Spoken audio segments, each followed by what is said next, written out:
Welcome to the Casual Author Podcast. I'm Dan, sci-fi and fantasy author.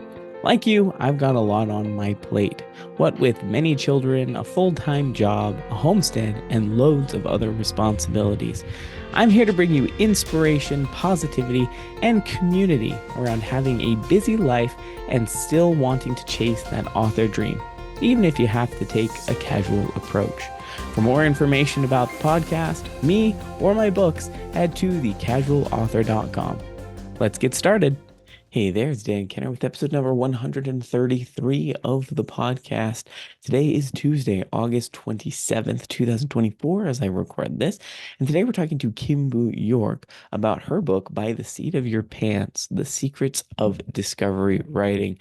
So we go into the details of what discovery writing looks like. I'm a discovery writer, so is she. So we talk about the differences in our discovery writing process. We talk about some of the advantages and some of the secrets that you might not hear from other people who are discovery writers. So we talk a little bit about how the industry standard isn't discovery writing. A lot of it is plotting, and that you won't find a lot of books around discovery writing. So it's a very enlightening conversation. I had a blast with KimBoo York. I actually found KimBoo York through Joanna Penn's podcast. I was listening to Joanna Penn's podcast a few months ago, and KimBoo had attended hers. And I thought this person is amazing. She has a lot of insight on discovery writing. So I read her book and I had the opportunity to have a conversation with her. So I think you're really going to enjoy that, particularly if you don't really understand discovery writing and you really just want to understand it a little bit more. So you want to listen to that. Definitely, I think you'll enjoy that interview. But in terms of this past couple weeks, there are a lot of things going on in our lives right now. And, some of them are good and some of them are a little bit not as good. But I mean, for the most part, things are great. It's just very busy. When we got a milk cow, we knew that it would be a commitment. We knew that there would be a lot to it. But I think we're just feeling a tiny bit concerned that we'll burn out very quickly. Because there's just so much, right? So much and so fast. So milking twice a day, and it takes about an hour per milking. That's 2 hours of milking each day. I don't think we expected it to take so long, but she has a lot of milk. And you have to milk all of it out to make sure that her milk production doesn't go down. So we go out in the morning, and it takes me about an hour and a half to do chores in the morning with my kids helping. We'll probably divvy them out a little bit better, but and then in the evening, it takes about an hour as well. So, put the kids to bed, we milk, we come in, we get everything cleaned up and put away, and then it's time for bed. So we've kind of consumed all of our free time with this milking. And that's okay, but it just means that we're having to take a step back from some things. For example, I was in a writers group. I haven't found time for it in the past few weeks since we started milking, and I'm unsure if I'll get time again for it because, now I've got this hour long of chores at night that I didn't have before every single day. Um, and now that we have about 5 to 6 gallons of milk every day, the fridges fill up. We have an extra fridge for her, which is fine, but they fill up really fast. And, my wife tried making cheese every single day, but that's pretty time consuming. And so we've had to set a limit for ourselves and say, okay, these are all of the dairy products, meat, or excuse me, sorry, sour cream, ice cream, butter, the other cheese, things that you do with milk. We're going to set a finite amount that we need per week. We're going to make that, and then any extra milk we're going to give to animals to eat. And, that's fine. We have to make that look, we have to draw that line in the sand because trying to keep up on all of it is just too time consuming. And we don't want our lives to be run by milk, which it kind of has been for the past couple of weeks. So that's fun. And on top of that, managing the pasture, making sure that we're rotating her properly, watering it properly. That's fine. We just have a really long and skinny property, and she's moving to the very, very far back. And so chores take a little bit longer each time because I have to walk a little bit further each time. It's about a quarter to half a mile back. I have to walk back and forth a few times to get her there. So just have to account for that extra time. The goats are great. I mean, goats are easy. They just hang out, but they're kind of being mean to the baby cow, which is so sad and unfortunate. He is just 2 weeks old, but he's much bigger than them. He's probably 25% bigger than them. but he's just a baby. And so they kind of bully him, which is what goats do, right? You get a new goat, they headbutt each other, they headbutt each other. They're kind of establishing the pecking order within their goat dumb.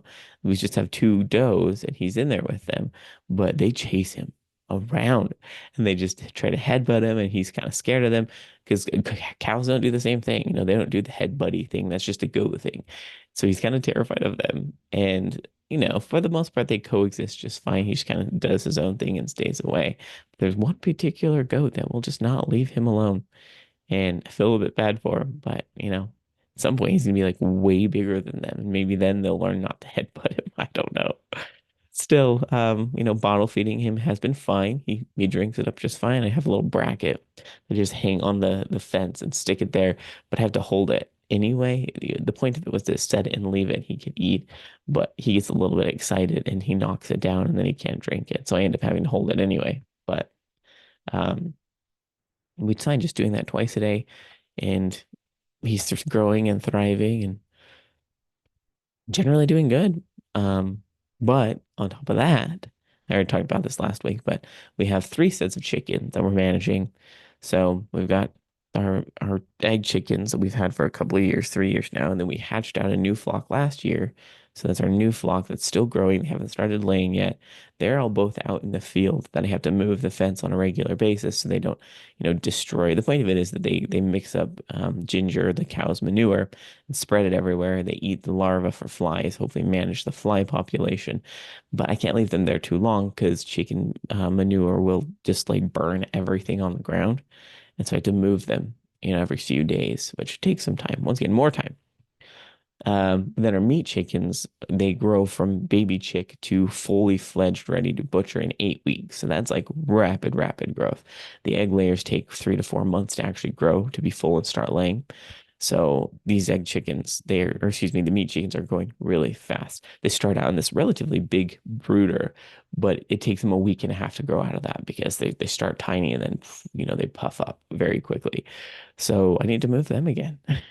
And I have to keep moving them pretty regularly just by how fast they grow.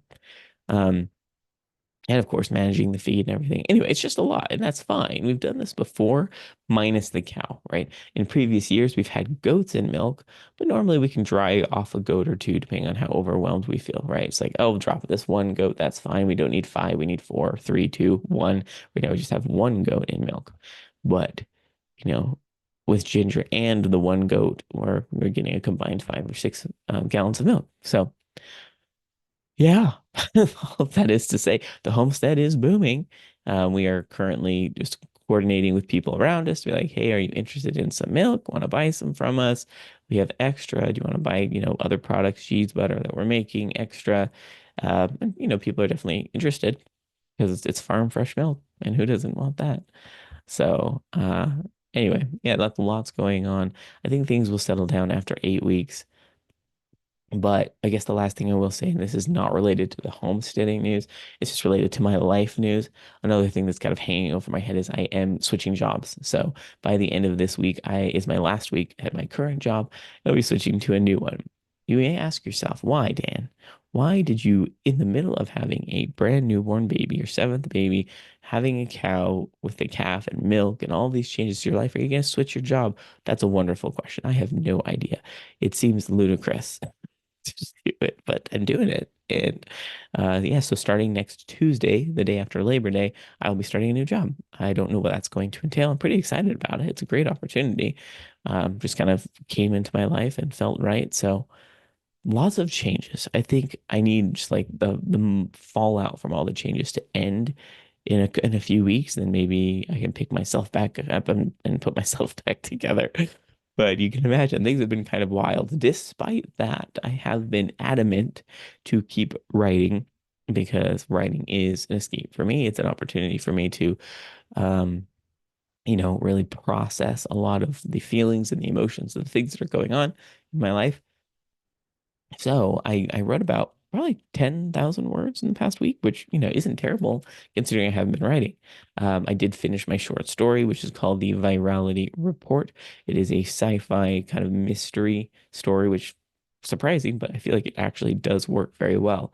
The murder mystery in the future, sci-fi, futuristic, lots of technology. And it's pretty much about the society who, to protect themselves from an alien race that has invaded their land or their planet, they have to be have a chip implanted in their brain that connects them mentally or cranially to another person, so they can communicate, just these two people, via this like closed circuit in their brain chip. But there is a killer who is installing viruses in those brain chips, and when the virus attacks, it kills them because their brain chip disables and it kills them. So it's about the person trying to discover who's killing people via this chip virus. So very fascinating. Concept is interesting. I had a blast writing it. Never written a mystery before, but I could have lengthened it for sure, but I kept it down below the 17,000. And I know I'll probably add more to it to kind of clean things up, but anyway, I think you'll really enjoy that. So I'm just playing around with Midjourney for like a temporary cover, or just to kind of capture the feelings of the story. But aside from finishing that and back into Dwarf Blood, I've written about 10,000 words in that, just above 60,000 words now. And um, as the Pantser, I don't know where the story's going. I have some idea of the end, but the ending of the second book was not what I expected. It turned out better. So even though I have an understanding, quote unquote, of it, I get a sense that I'll probably do it differently. So there's that. Other than that, I'm trying something new with social media because I have not been on social media recently. I'm trying to pre-record my social media videos on one day, a day when Saturday, after I'm tired with work and writing just doesn't come very easily because I'm so exhausted after all the heavy work on the day outside. So you may see me on social media around a little bit more because I'm going to be pre-recording all my videos and then just scheduling them out through the week, which is a weird concept. I know a lot of people do that, but I've never done it. So there you go. We'll see if it actually does anything. But at the end of the day, I'll post it anyway because why have content that you're not going to post? And it turned out relatively easy. I mean, the ideas just kind of flowed if I just went from one thing to another. It's a little odd though because I'm wearing the same thing in all of them, but I mean, maybe people don't notice that. I won't worry too much about it. And the last update, of course, I have a Patreon account for this podcast, The Casual Author, where you can get an extra Q&A monthly podcast interview that comes out the beginning of the month. So that'll be next week, September. I talk a lot about the common questions I get from people. I talk more about Homestead, about my writing process, things I've learned in my author career over time. So if you have questions for me, you can submit them at dan@thecasualauthor.com. And if you want to support the podcast, if you enjoy the content, it's just a couple dollars a month. I definitely appreciate that, but no pressure. I'll always keep this podcast running because I enjoy it and I like meeting new people. But yeah, let me know if you want to support the podcast. Head to patreon.com/thecasualauthor. So yeah, I believe that's everything in terms of updates for this week. So we can go ahead and shift to the interview portion with KimBoo.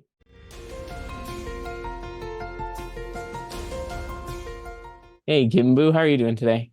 Hey, Dan, how are you? It's great to be here today. Doing very, very well. Jealous of your storms where you are. We're not getting storms today. Yeah, maybe might hear it a little bit. There's some rumbling thunder coming through, and it cooled everything down, which we're really grateful for because we've had some hot days here in North Florida, but the rains tend to temper it a little bit, Hmm. so everything gets a little bit cooler. I'll be walking the dog later, so she'll really enjoy the cooler weather. That's so nice. Yeah, it's been Nice. toasty Yeah. here too. Dry heat, but Not mm, dry here. not not even a little in North Florida. But No, not even a little. We've got so much humidity. I can take my dog out for a walk in the morning and she will come back damp. really, oh my Yeah. goodness. Mm. Sounds fun though. I love humidity. In any case, before we get into all the fun stuff around all your experience and where you are today, how long have you been writing and publishing?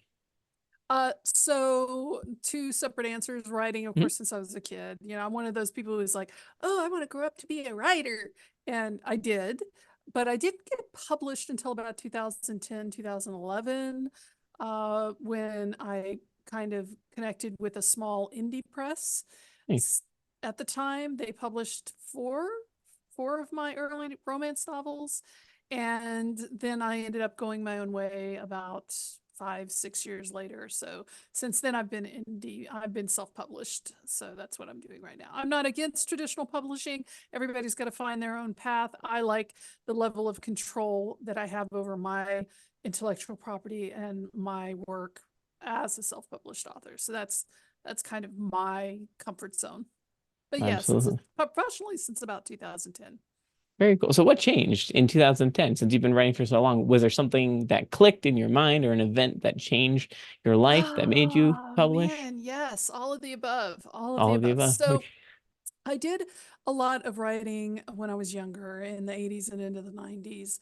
I really, and I think it's hard for people who didn't live in the, I mean, I sound like back in my day, but back in my day, publishing was such a different beast, and traditional publishing was the only way to get published. And if you weren't writing what they wanted to sell, then you were going to have a real hard row to hoe. Mm, Uh, so I was always kind of like, I'm not sure. I'd send things out to an agent and they'd get it back, and it's just no luck there. And then the big thing that really happened, and I always hate bringing this up because it's very, very grim, but both of my parents died when I was in my mid 20s. And that kind of derailed my life for at least 10 years. Grief, I don't know if you've ever had to deal with grief. Most people have at some level. It's a nasty beast. It took me down. And so what happened was after about 10 to 12 years, I got into therapy. I started fixing my life. I started writing again. I actually got into fan fiction. It okay. was a fun, easy way to start writing. And I didn't even realize it until I had been writing tens of thousands of words that it had magnetically drawn me back into a regular writing practice. A couple of friends that I had from fan fiction and the fan fiction community, they got published first. And they Hmm. like, we love your stories. Why don't you write an original story and pitch it to our publisher? I was like, well, the world is changing. Maybe my stories will, somebody will want to read my stories. And it turns out they did. And that's how it all went down. Lots of bumps in the road. Lots of bumps in the road. If there's a message from that, Dan, I think it is, just keep your eyes on the prize. Hmm. Always remember what you love and what you want to do, because eventually it can happen for you. You mean it's not easy just to go write a book, put it up on Amazon and sell billions of books? Yeah. Oh, Yeah. is it easy to write? Is it easy to publish? Is it easy to sell? No. That's and everyone has their challenge. I mean, everyone has Mm, challenges at different parts of the journey, right? So, exactly. Yeah. this is a perfect segue into recently I read your book, Discover, let's see, By the Seat of Your Pants, Yeah. Secrets of Discovery Writing, which I love, by the way. Um, I'm a very heavy pantser or discovery writer. For those of you Hmm. listening, I like that you've kind of distinguished the difference between someone being a pantser and using discovery writing. But I want to talk to you a little bit about that because in your book, you talk a little bit about how discovery writing can be frowned upon, sometimes is by people, and how it kind of not stunted, but made your writing career a little bit more challenging until you came to terms with that. Is that correct? Hmm. So just talk a little Yeah. bit about that and how that aided you in continuing. Well, I think it's, as times change, and again, this goes back to how things were in the before times. But I think in a lot of writing workshops, writing classes, writing teachers, that pantsing has been, or the act of discovery writing, as I call it, has been so frowned upon. It's just been, people do it and you just, oh, that's wrong. That's not how you're supposed to write. Stop doing that. Back up, write an outline, do it correctly. And, Dan, I was one of those kids who always wanted to be a straight A student. Now, I wasn't always a straight A student. Wanted being the key Wanted being the word. key word there. Yeah, I always wanted to do things well, and I always wanted to do them the correct way. And so when people tell me that this is how you're supposed to do it, I really took that to heart for a very, very long time. And a lot of my growth as a writer happened before the internet. Really, Mm, I was on the internet young. I mean, I was building my first websites when I was, was 96, 97. So in that sense, I've been on it a long time, but the community aspect of it hadn't really hit me yet. And so I just didn't know that you could be a pantser and be successful at it. So I just didn't hear any other writers talking about it. And a lot of them didn't talk about it because it was so frowned upon. I have a lot of theories about why that's true. I think some of it is that a lot of writing teachers have these students who come in who've just sat down and started writing because they're so charged up. And usually the stories are pretty bad. And so the teachers want to teach them, and it's a vicious cycle. So when I got into fan fiction, I just instinctively pantsed my way through it. And we were talking before you started recording that you consider yourself a straight shooter, which is, I talk about in my book, is the type of person who starts at the beginning of the story and then shoots right on through to the end, just keeps writing and writing and writing, writing the next scene. Dean Wesley Smith calls it writing into the dark. And I realized I was doing that a lot myself with my fan fiction because there was no pressure. There was no, this wasn't going to an agent. I didn't have to do a summary. I didn't have to do an outline. It was just, oh, I like these characters. I'm going to write about them. And then I ended up writing 1 million words of fan Hmm. fiction. And that's when I realized, you know what, this system works for me. This is valid. And every book I've ever published, even the nonfiction ones, to varying degrees, they've all been written using discovery writing. I have never created an outline beforehand. I I do create some side, I'm a very visual writer, so I create some side things that help me for when thing maps. Like I'm working on a couple of fantasy Hmm. stories right now. I have to have a map.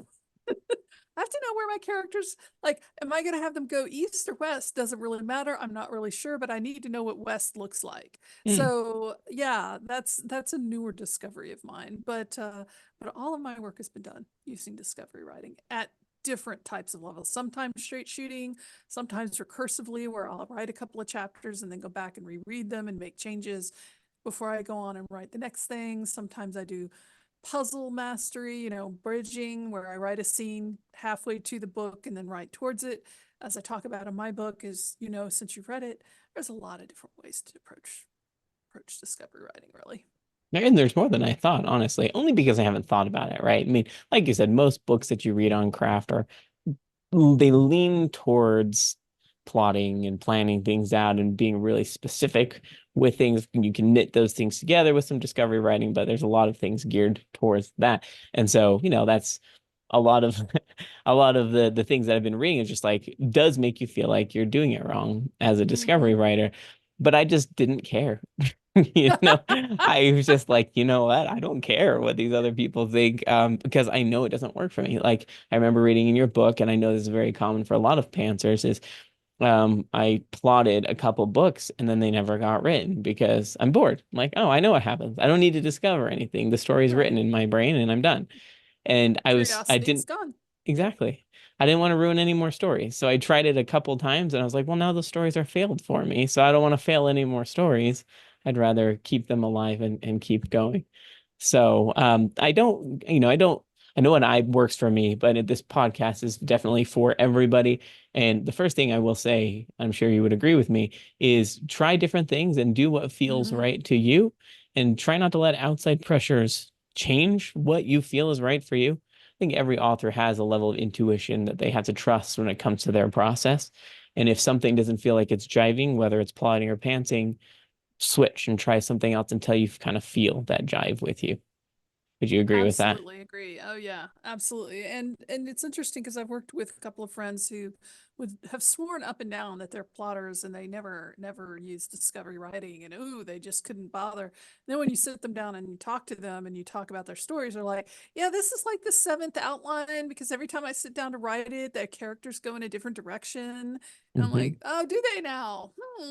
You know, everybody has to find their comfort zone. And I really love the fact that you had so much confidence in yourself in a good way, not in an arrogant way, but it sounds like you were just really centered and grounded in your own writing to know that that was the way you needed to do it. Like you weren't going to listen to other people, unlike me. I wish I had done that in the 90s. How much further would I be along? But you know what? It's so true. I don't want to fail stories. I love how you put it that way because the stories live inside of us. That's how I feel Hmm. about it. Oh, for sure. And doing that, destroying the story, that's heartbreaking. And like you, Hmm. I have a couple of stories, more than a couple, that I've done that to plenty of times in the past. And it just hurts because I love Hmm. those stories. Yes. And I'm the one who failed them. Pretty much, yeah. Just like Oh no, I did it wrong. Well, and the funny I thing did it is wrong. people list for me. I did it wrong for me. I want to clarify Right, for exactly. Yeah, people yeah. listening. Wrong for me, not wrong for everybody else. And I do want to clarify that my first drafts are messes. So anybody who's Mm. listening thinks like, oh, I'm a straight shooter and they come out perfect. No, definitely not true. They are complete messes. But it doesn't bother me because what I tend to do is I'll straight shoot a story. We can get into how deep I straight shoot things. Like writing to the dark is so true for me. And then I'll set it aside for like a long period of time. I'm talking like Hmm. months. I'll write something completely different. And by the time I come back to it, I literally don't remember what I wrote. It's like, I don't remember. It's like reading the book for the first time, and that keeps it fresh for me. And it's easier because then I can go through it as a reader. I don't remember as a writer what I did. Now I'm just a Hmm. reader, and I'm just like, oh, that's weird. Oh, that character's missing something. That's inconsistent. And that works for me because I can catch a lot of the messes. Whereas if I go back right away, I think I'm a little bit blind as the author because I tend to remember the things that I did. So Hmm. it's kind of weird. I know you write recursively. You mentioned edit as you go. I write recursively. I do, but that's actually, it's interesting because I do the same thing in the sense of I let stories rest. Mm-hmm. Sometimes I let them rest when I get to the end of them. Sometimes I let them rest when I get about halfway through, Yeah, sure. and I'll go work on another story for a while. So I always have 3 to 5 stories in process at different stages because I just hit that point and I'm like, man, I just don't know what happens next. So I put it aside and I let it stew. I call it letting them stew. So I let it Hmm. stew for a few months, and it's never less than a few months. And then when I come back, like you, I'm reading it with fresh eyes. And as you were talking about, I remember one time I did that, and I was halfway through the story, and I was like, "What happened to the dog? What did there was a Like, dog at the wait. start of this story, and then suddenly in the middle of the story, there's no more dog. What did I do to the dog?" So I had to go back and like decide if I'm going to keep the Hmm. dog or not. But yeah, because I didn't remember at all what I Hmm. had done, but I can come to it with fresh eyes. And again, I think that what you do and what I do in different ways, the key is the curiosity that we feel, because when you come back to the story as a reader, you again not really sure what's going to happen. Even though you wrote it, you're like, yeah, I know who these characters are, I know what the setup is, I know what the plot is generally, but I don't remember how this scene went. And Hmm. then you're like leaning into it again and you're curious, and then you're like, and sometimes you're like, that was great, I don't need to change a thing. And then sometimes you're like, I'm just kind of disappointed by that scene, I think I'm Yeah, going to rewrite it's it because true. that didn't work out well, like I need to move this character around and do this. It's all about the curiosity for us as pantsers. It's we write into the curiosity. We need the curiosity to be fresh in our minds, because once our brain gets bored of the story or thinks the story's already been told as with outlining it, that we can't go back to it. So we have to do whatever it takes to keep that curiosity fresh. I think if there's a word of advice I would give to people who are consider themselves more discovery writers than not, it's do whatever it takes to keep the curiosity alive, because that's the only way your story is going to get finished. Mm-hmm. And be okay with that curiosity. Yeah. And the other thing I would say is not be afraid to write a Mm, little bit into the dark because I think okay, I want to ask you a question about this because I think you touched on this in your book. I wouldn't say touched on, you leaned into it quite a bit, is intuition, right? mm, We've been gaining this intuition as readers and just story consumers and story creators our whole lives. And so trusting that intuition, I think is a big piece of discovery writing. I think a lot of people are afraid to write forward because they're like, what if I do it wrong? Or what if I get stuck in a hole? Or I mean, it's fine. It happens. It's not a big deal. You can back up a little bit, but just mm-hmm. trust that your intuition can help guide you through this, unknown pathway. So for you, what advice do you have for someone on trusting their intuition, or how can they build up this writing intuition to be able to trust into discovery writing?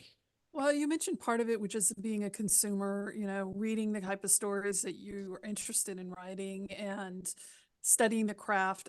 I still think that even if you're not going to be an outliner, there's still a lot of craft out there that is worth reading about and worth studying, in the sense of all writers have their own ways of writing and have their own perspectives, and some of them are fantastic. So that's part of it. But the trust issue is really where, the pedal hits the metal because, as you said, it's very, very hard. And I want to make it clear that I still have problems with that sometimes. I'm writing my transmigrated terrorist story, which is kind of a portal fantasy. Oh, cool. And it's a middle-aged woman who gets transmigrated into the world of one of her favorite fantasy novels, a fantasy novel that doesn't really exist. I made it up for this story. So there's like layers of meta and it's all, but there's part of me that sometimes gets stalled in that story because I'm like, well, what needs to happen next? What do readers want to expect? What should happen next?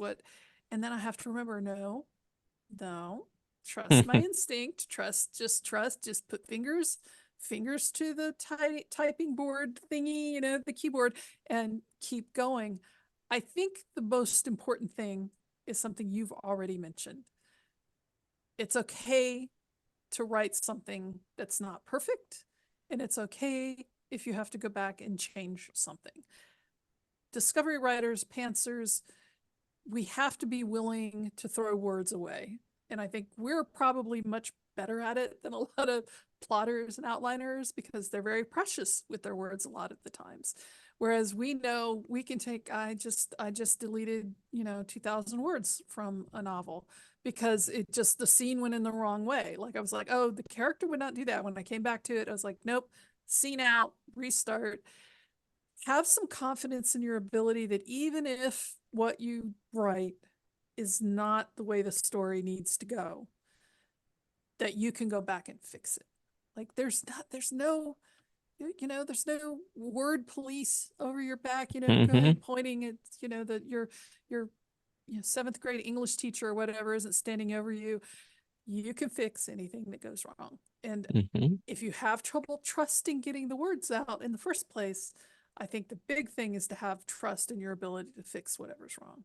Yeah. So yeah, that's really my advice. Otherwise, you just got to take the leap.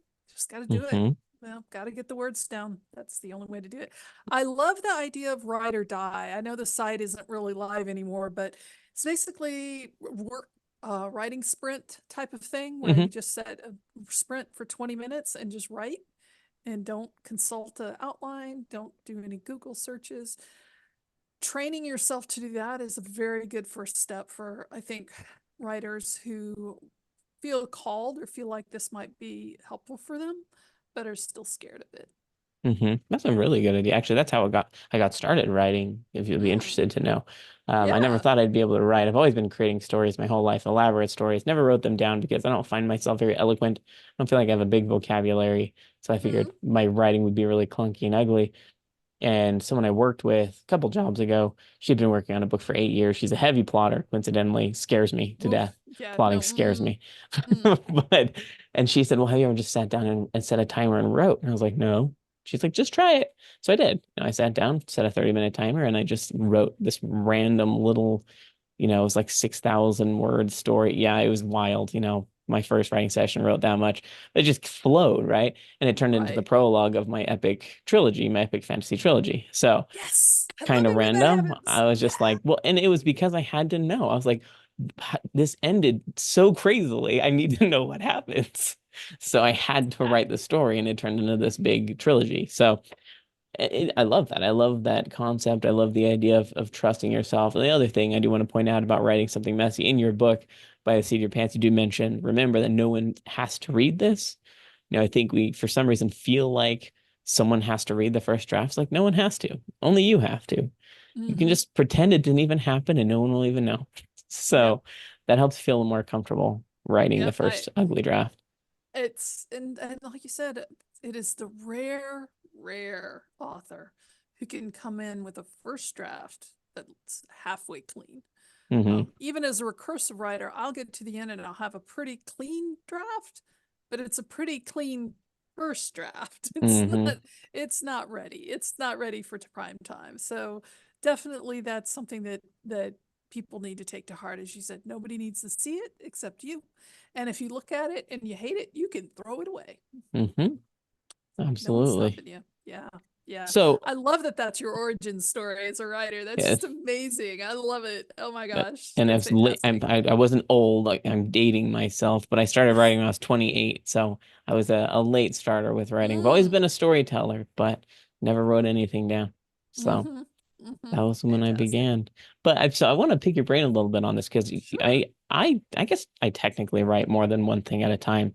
I'm a straight shooter, I tend to write one complete story and then set it Mm-hmm. aside and write another one and then set it aside and then write another one and then I'll go back and edit that first one. So they're kind of in progress, but I don't like to. I'm impressed that you can stop like halfway through. So my question for you is, how do you keep that motivation to keep come back to the other things? Because I know authors that have 50, no joke, 30 to 50 works in progress. They write like 10,000 here, 10,000 here, and then they never find the time to come back to the other ones. Do you have pieces of advice for people like that to come back? Yeah, and it really comes back down to investing into the process Okay, personally, sure. trusting and investing in the process. I would be lying if I said I don't have a graveyard, a stories graveyard, because I Fair do enough. have a stories graveyard. Yeah, there's stories that I get into. I think what happens sometimes, if you're a discovery writer, if you have that inclination, is that you get into a story and you realize it's just not as interesting as you thought it was. Or it's just not as good as you thought, or wasn't going in the direction that you wanted it to. Wow, that was me Mm, or you? Who was that? I don't know. Something went ding on my computer. Um, it's probably me. I've got I was like, noises, kids, I don't know. There's stuff yeah, going on. you've got plenty. Like, it's like, There's stuff um, here. so here's my solution for that, and it's worked for me in the past. Doesn't always work, but sometimes it does. And it's to sit down with the story wherever you left off and just ask yourself, what is the wildest, most outrageous, most unpredictable thing that could happen right here? And if that's a zebra running through the door, if it's a centaur serving you coffee, if it's everything dissolves and you jump into an alternate universe, what can your character do or find themselves in that is the most absolutely craziest thing you could write? Because what's happened in a lot of those situations, one, you've gotten bored, your curiosity Mm, isn't there, and two, you've gotten in a rut. Like the story's gone this, you may, for me, I'll have my characters talking too much, mm, and they'll talk and they'll info dump and they'll talk and then I just get bored. I'm like, okay, enough of this. So when I come back to the story like that, I'm like, okay, what is the most outrageous thing that fits into the world, whether it's fantasy or science fiction? You know, if what fits in this world, that's the most outrageous thing that can happen in this scene.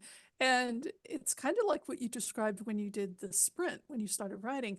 Sometimes you sit down and do that, and you'll have that centaur break in to rob the bank, and then suddenly the story's rolling again. mhm, So do that. If you're stalled on a story, if a story's not going anywhere, it's not going anywhere anyway. You're mhm. not That's breaking true. any rules. Like it's just going to sit there in the graveyard and rot. So just take it and just take it in a direction you can't even roll the dice. Find a prompt. Just take it in some direction that is completely out from left field. And that will either kick your curiosity and get you rolling again, or it's so extreme, you'll realize that you really just, your heart's not in that story anymore and you do need to just put it away forever. That's Yeah, a make it or break it exercise for sure. I love it. And I don't know that I've ever done that intentionally. I don't know. Transparently, I've never really gotten stuck on my stories. Can't really describe Mm, why. I just never have. Um, there's always just more from my brain when I sit mm, down to mm. write. But I love the idea of that because it does offer like a fresh perspective on the story.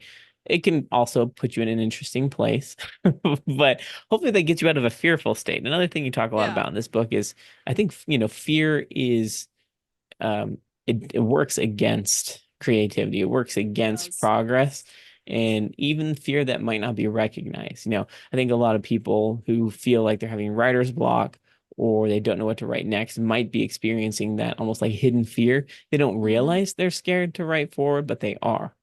And mm-hmm. that's what's preventing them. And so hopefully that's an Absolutely. exercise to help you get out of that fearful state so that you Yeah, can and I move think forward. that's a lot of something that I don't want to say, we're better at, but I certainly think most pantsers I know are a lot more in tune with the creative drive, the bravery of just jumping in and writing the thing. Fear really is, the mind killer. It's like, Hmm. there's a classic, there's a reason that's a classic line.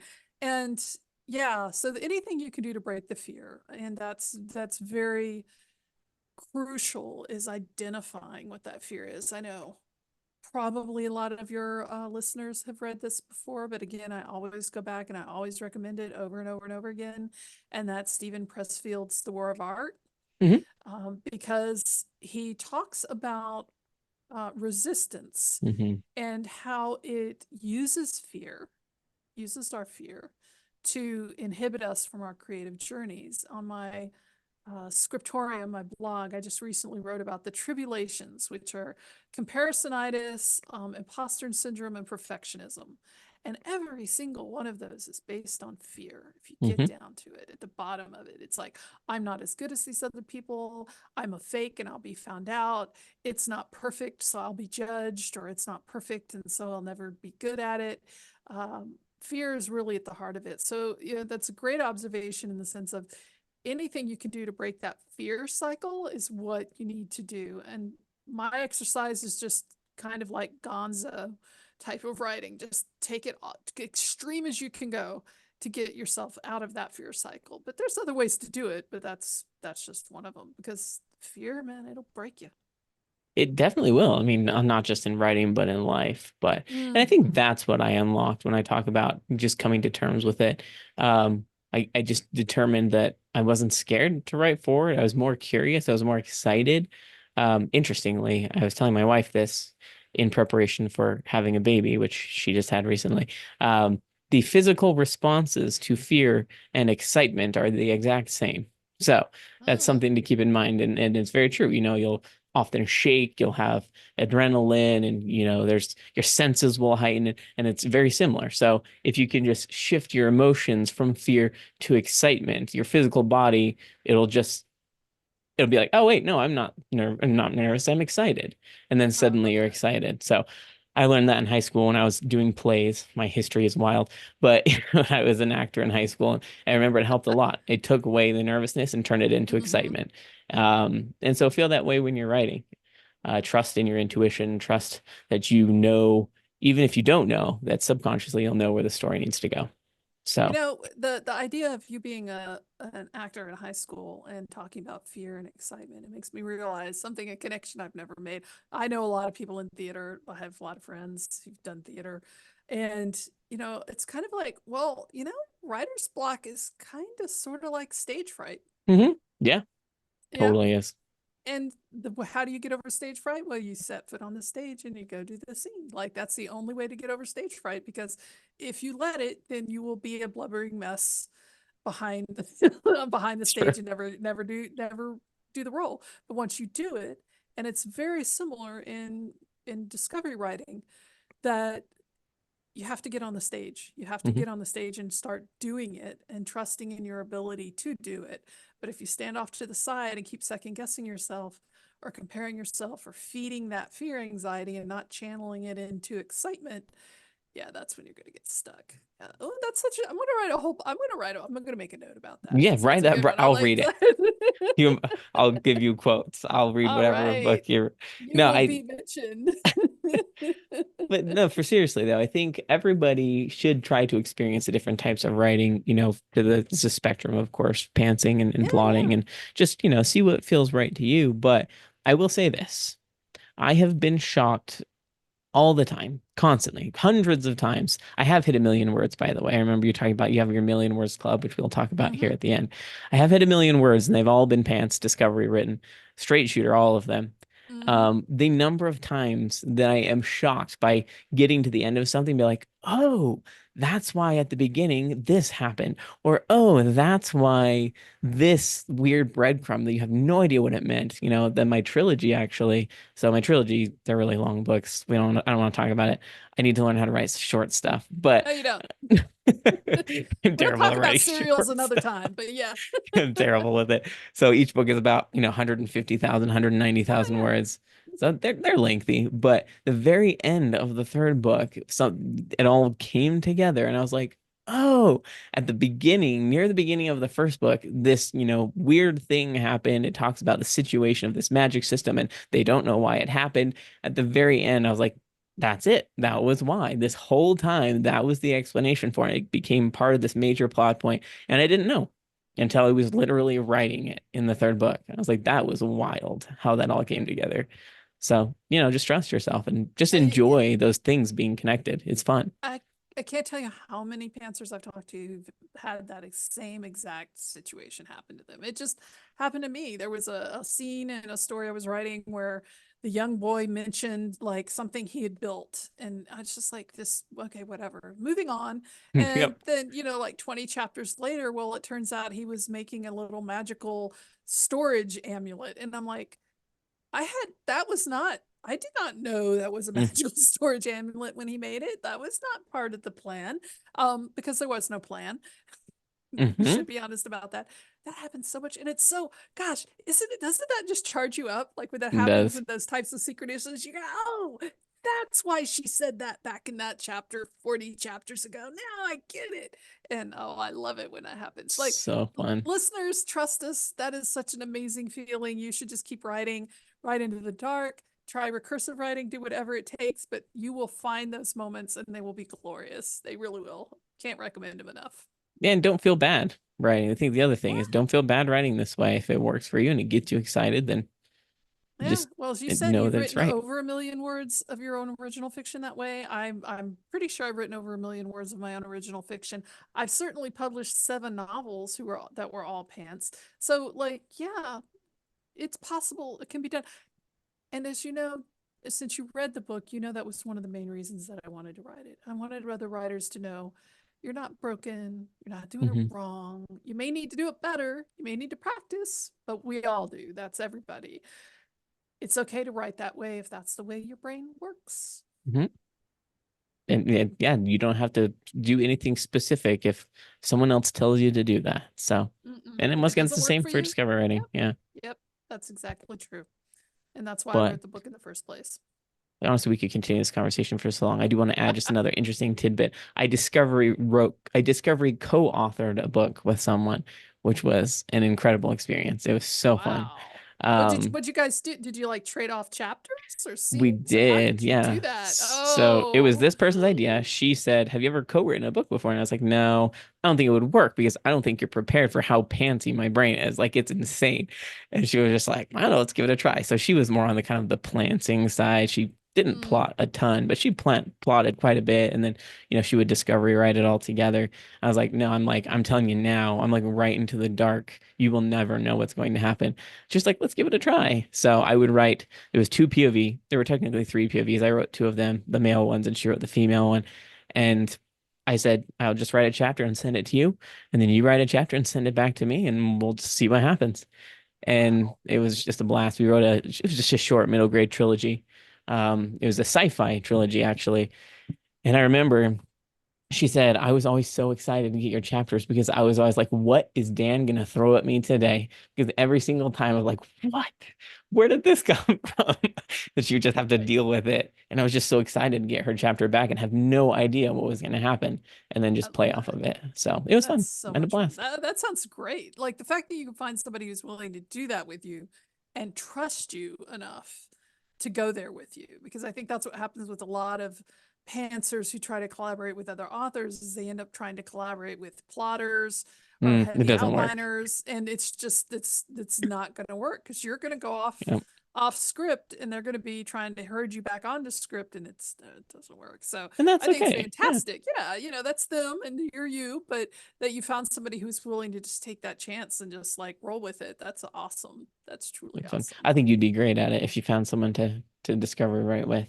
Although I don't know what the Thank you. recursive writing would look like. That would be an interesting experiment. But Well, I do write into the I do a lot of straight shooting writing into the dark. It just depends on the story and how that's it's fair. speaking to me really. So, I think I could. I don't know. I'll have to think about it. You have to Put give the it a thought try. into my brain. Yeah. I didn't think it would work, but it worked way better. Coincidentally, I do Mm-hmm. want to point out I did also try to co-author with someone who is a he's a discovery writer, but he's also a very heavy rewriter. So Mm. And I prefer to write forward to the end and then rewrite throughout the whole thing. And he Yeah. likes to rewrite the same chapter 18 times. And I was like, oh, that doesn't work for me. It's like I just No. need to write forward. So it's fun. It's all great. You Everybody's figure got it their out. own method. That's what's the important thing, and it's all Indeed. good. It's all good.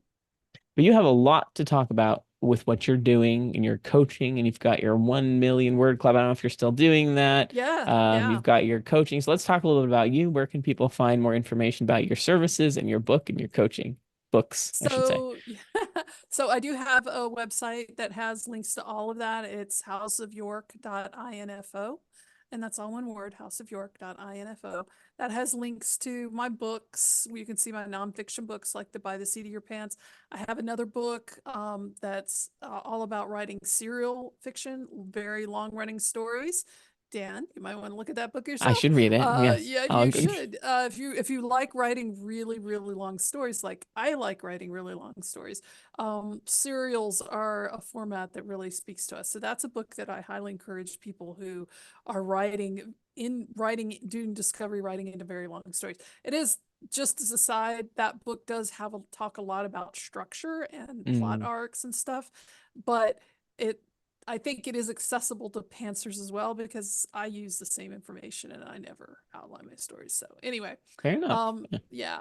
yeah. And also my fiction, of course. I've got two serials ongoing right now. One of them is Dragon's Grail, and that is going to be a very, very long running serial, fantasy serial, obviously. And the other one, of course, is Transmigrated Terry. They're both on Ream, which is a subscription platform I have that's out there now.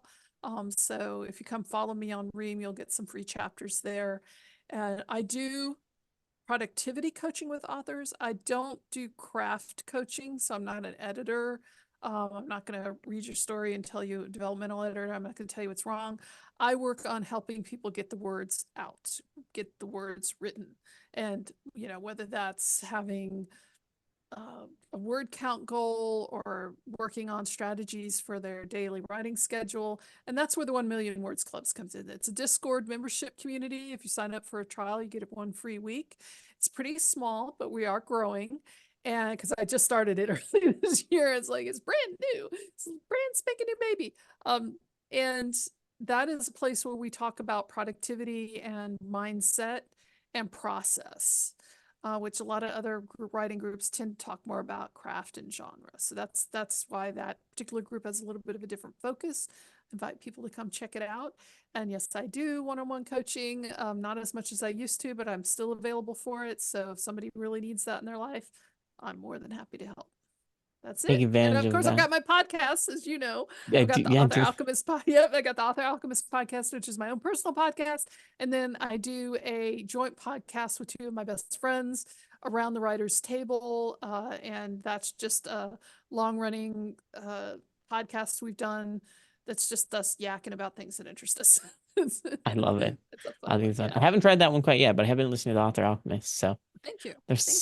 so much to look at, and I think that's amazing. And I also appreciate that you have it all in one place. Not a knock on anybody who doesn't, because I know it's a lot of work to have everything in one place. But it's just easy. It's so much easier when you It do. is. It is. So Well, like I was telling you earlier, I've been doing website development all my life at this point. So I like just having a hub online where everybody can find everything. They need to update it. It's easy to do. So it's more for me than anybody else. But it does very make it easy handy. to find, houseofyork.info. So check it out. Absolutely. Well, thank you so much. This has been a great conversation. Dan, this has been a fabulous conversation. And again, I know it's congratulations on the new addition to the family, on the new Yes. baby. I'm glad we managed to make time among all of that chaos going on in your life. But I really appreciate you inviting me on to talk to you. It's been great to talk to another pantser. Always fun It's time. amazing. Yes. Not that I don't like talking to plotters. Clarifying. Plotters are They're great. okay people. They're They're okay okay. people. But it's just connecting in similar ways is nice. Yeah, But yeah, well, thank you it so is. much.